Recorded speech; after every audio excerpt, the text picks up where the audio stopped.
राष्ट्राचा। नमस्कार, मी गौरी संध्या लाईव्हमध्ये आपलं सगळ्यांचं स्वागत। जागतिक महिला दिनानिमित्त महिलांविषयी आदर, कृतज्ञता आणि प्रेम व्यक्त करण्याचा आगळावेगळा उपक्रम अनाथांची माई पद्मश्री डॉक्टर सौ सिंधुताई सपकाळ यांच्या ममता बालसदन बालगृह कुंभारवळण येथे राबवण्यात आला।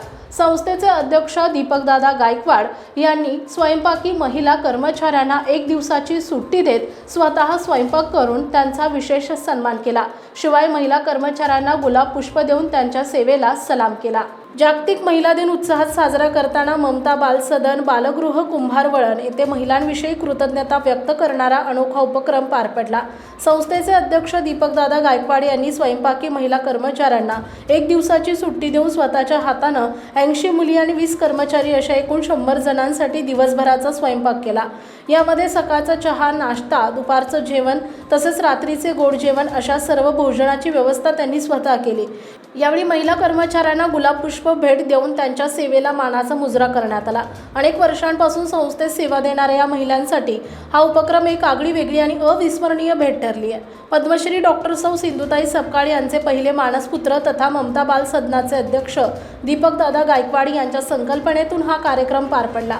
यावेळी प्रमुख अतिथी म्हणून संस्थेचे उपाध्यक्ष मनीष बोपटे, वरिष्ठ लिपिक संजय गायकवाड, ट्रस्टी गोपाल गायकवाड, प्रसन्न गायकवाड, जनसंपर्क अधिकारी मुकेश चौधरी, नाना कुंभारकर, रवी ओहोळ, रितेश जांभूळकर, अशोक पवार, कृष्णा यादव, सुजित कुमार आदी मान्यवर उपस्थित होते। कार्यक्रमाचं सूत्रसंचालन कुमारी मीनल आणि अनामिका यांनी केले। संस्थेतील चिमुकली खुशी सिंधुताई सपकाळ हिनं राजमाता जिजाऊंची भूमिका साकारली। यावेळी संस्थेतील तनिषा, खलिदा, दीक्षा, भावना, अनामिका, नेहा, अक्षता, स्वप्नाली, पावनी, साक्षी, दिव्यानी यांनी आपली मनोगते व्यक्त केली। कर्तृत्ववान महिला कर्मचाऱ्यांचा गौरव महिला दिनाचा औचित्य साधून संस्थेतील साफसफाई, भांडी घासणारी, स्वयंपाकीपासून ते अधीक्षिकापर्यंत सर्व महिला कर्मचाऱ्यांचा गौरव गुलाब पुष्प देत गौरव करण्यात आला। यामध्ये अधीक्षिका स्मिता पानसरे, सौ सुजाता गायकवाड, सरपंच मंजुषा गायकवाड, ज्योती सिंधुताई सपकाळ, मोनिका राजगुरू, चांदनी शिरोळकर, सिंधू गजरमल, रुक्मा वैद्य, मंदा पवार, अर्चना कड, वैशाली माने, संगीता कंसे, प्रभावती लिपणे आदी महिलांचा गुलाब पुष्प देऊन सन्मान करण्यात आला। शेवटी सर्व महिलांनी एकत्र येऊन केक कापून महिला दिनाचा आनंद साजरा करण्यात आला। सर्वांनी टाळ्यांचा कडकडाटानं प्रतिसाद दिला।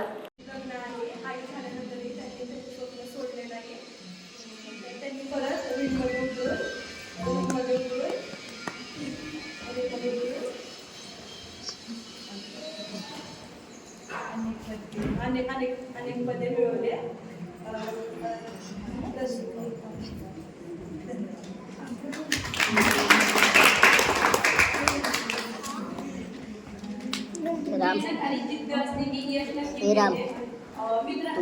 मित्रांनो, पूर्वीच्या काळी असं असायचं की क्रिकेट, आता क्रीडा क्षेत्रातील एक उदाहरण घेतलं तर क्रिकेट हे फक्त मुलांचं किंवा पुरुषांचं।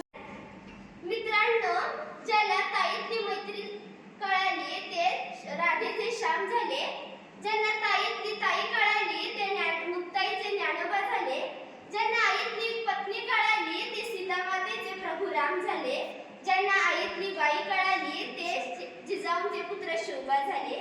मित्रांनो, जिच्यामध्ये जन्म घेतो ती माता असते आणि मृत्यूनंतर आमचे डॉक्टर जन्माला आल्या बाईजींना गटारात टाकतात। माणसाचं आणि मातीशी असणारं नातं हे कायमचं संपवून टाकतात।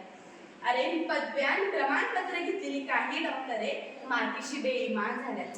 जर खऱ्या अर्थानं स्त्रीचा सन्मान करायचा असेल ना, तर गर्भलिंग तपासणी करणाऱ्या डॉक्टरांना बंदिस्त करून यांची अंमलबजावणी तुम्हा आम्हाला करावीच लागेल। अहो, जी स्त्री तिच्या आईच्या गर्भातच सुरक्षित राहू शकत नसेल, जी स्त्री तिच्या आईच्या गर्भातच सुरक्षित राहू शकत नसेल, तर ती समाजात आल्यावर सुरक्षित राहील कशी?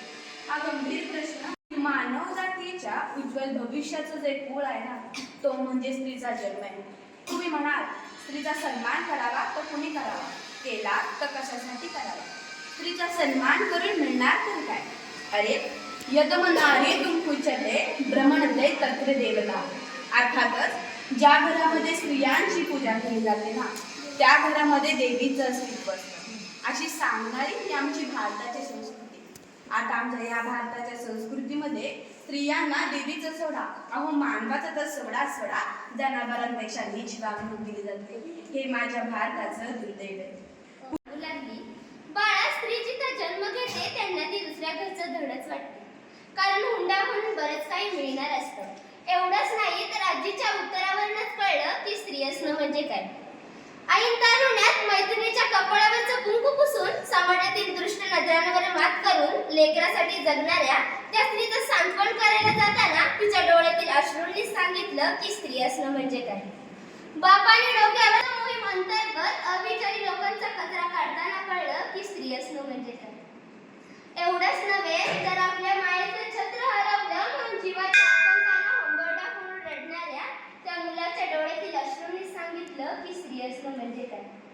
मित्रांनो, एखादी व्यक्ती यशस्वी झाल्यावर आपल्या संघर्षाची कहाणी लिहिते, पण स्त्रीला जन्माला यायच्या आधी संघर्षाची वाट धरावी लागते आणि ऐन परिस्थितीवर मात करून संघर्षाची यशोगाथा लिहावी लागते. पण ही स्त्री. ताज्या आणि महत्त्वपूर्ण बातम्या पाहण्यासाठी आजच आमच्या संध्या लाईव्ह न्यूज चॅनलला यूट्यूबवर सबस्क्राईब करा आणि बेल आयकॉन प्रेस करा.